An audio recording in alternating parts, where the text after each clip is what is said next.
صحفي قليل الأدب جدا، قليل الأدب جدا، بيتطاول على مصر صحفي قطري اسمه أحمد علي من صحيفة الوطن القطرية. طبعا اللي جاب الكلام ده لفندي اللي قاعد يتريق على قطر. خلاص، أنا من هنا من هذا المنبر أدين لله أن أي انتقاد أتكلم فيه في السياسة أنا أنتقد الأنظمة، أما الشعوب فعلى راسي. الشعوب ملهاش دخل بمواضيع دي.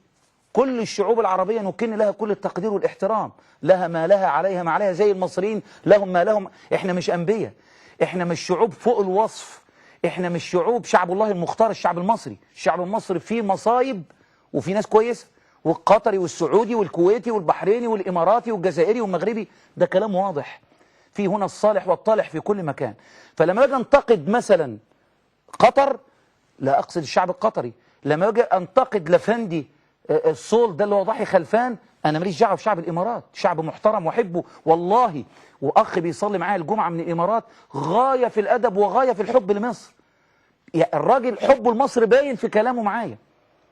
فما فيش خلاف على مستوى الشعوب، انما بنختلف على مستوى انظمه او تعليقات بعض الناس الذين ينتمون للنظام، زي الافندي الصول ده اللي طول النهار والليل حاططنا في دماغه.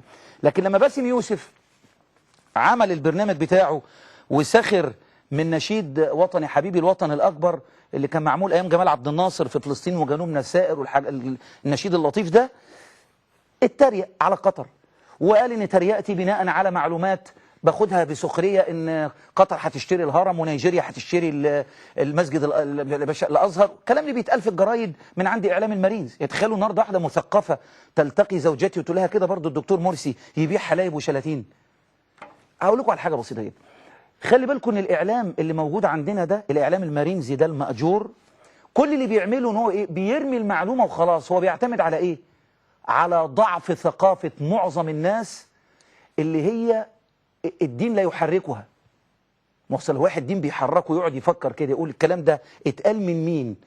ولما اعرف المصدر افتكر ان جاءكم فاسق بنبأ فتبينوا. اذا كنت انت شايف ان البشوات دول ما شاء الله اطهار ابرار، ده موضوعك، ده موضوعك.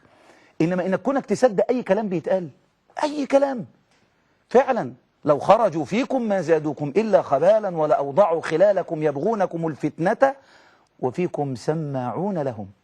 كيف قاعد ياخد التليفون أول ما يسمع جود ايفنينج يا مدام لميس بتهرتل، يقوم يتصل بصاحبه، شفت يا محمد ده محمد مرسي هيبيع حلاوه وشلاتين، ومحمد يتصل بعمر، وعمر يتصل بإسحاق، وإسحاق يتصل بعلي، وعلي يتصل بجورج، والبلد كلها تقول لك محمد مرسي باع حلاوه وشلاتين.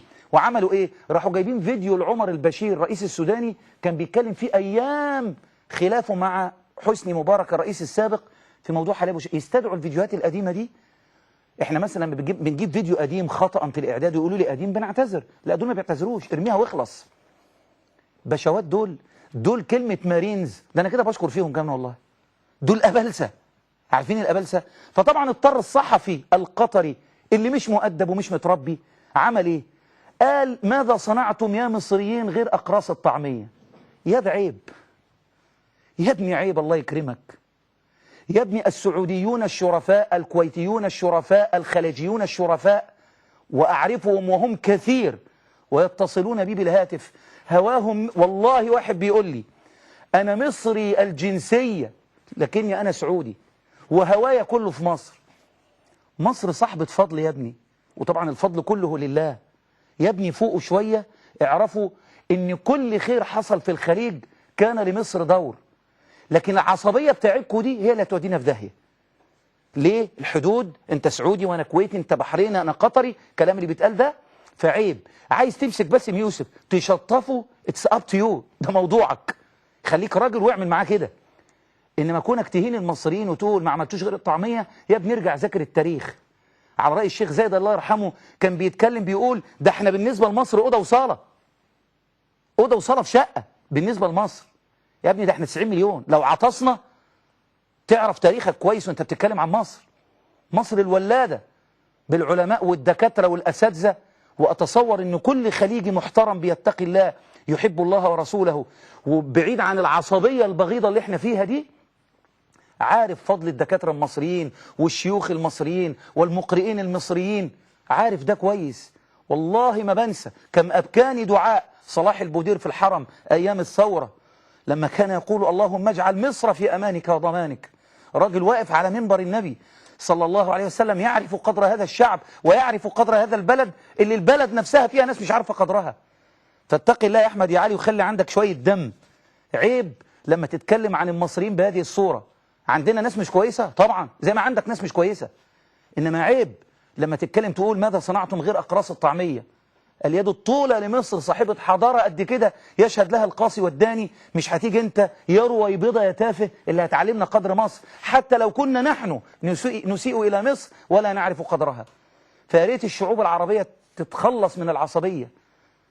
النبي صلى الله عليه وسلم علم الصحابة هذا الكلام، قال دعوها فإنها منتنة. خلى لما عمر بن الخطاب يقول أبو بكر سيدنا وأعتق سيدنا، على مين؟ على بلال الحبشي، قال اعتق سيدنا. وعيش لما قال علي سلمان منا آل البيت. وعيش لما النبي اتكلم عن عبد الله بن مسعود. مفيش عصبية يا ابني، ما تبقاش تافه.